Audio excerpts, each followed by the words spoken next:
যে একটা মজাদার রেসিপি নিয়ে এসেছি। আজ আমি কাঁঠালের শুক্তো বানিয়ে দেখাবো, তাও কিন্তু অন্যরকম, আর খেতে কিন্তু অনেক সুস্বাদু। তো আমি কাঁঠাল কেটেই নিয়েছি, এইভাবে পিস করে নিয়েছি, জলে রেখে দিয়েছিলাম।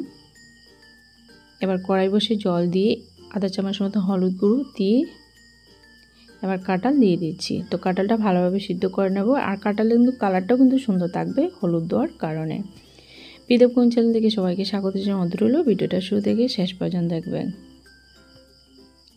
তো কাঁঠাল সিদ্ধ হয়ে গেছে, তো নামিয়ে আমি জলটা ঝরিয়ে নেব।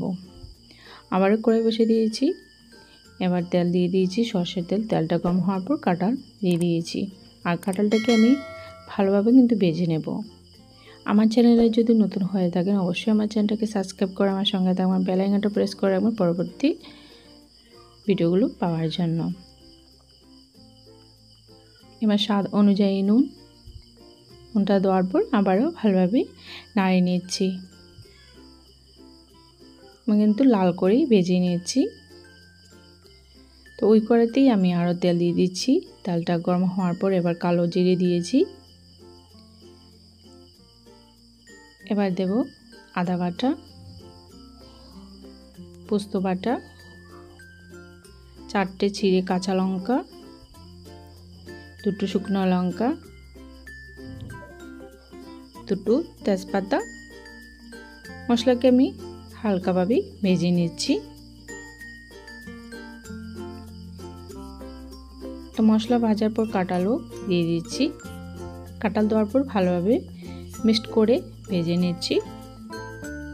এখানে কিন্তু আমি জল দেব না, এই জায়গাতে আমি গরুর দুধ দেব। এটা যে কোনো লিকুইড দুধ দিয়ে কিন্তু করা যাবে।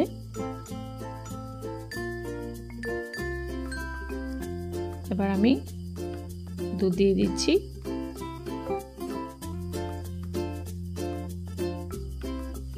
দুধটা আমি 3 কাপের মতনই দিয়েছি।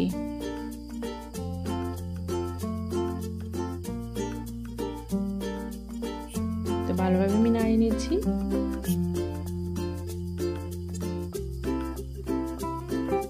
এবার আমি একটু চিনি দিয়ে দিচ্ছি। হালকা মিষ্টি হলে শুকরটা খেতে কিন্তু দারুণ লাগবে।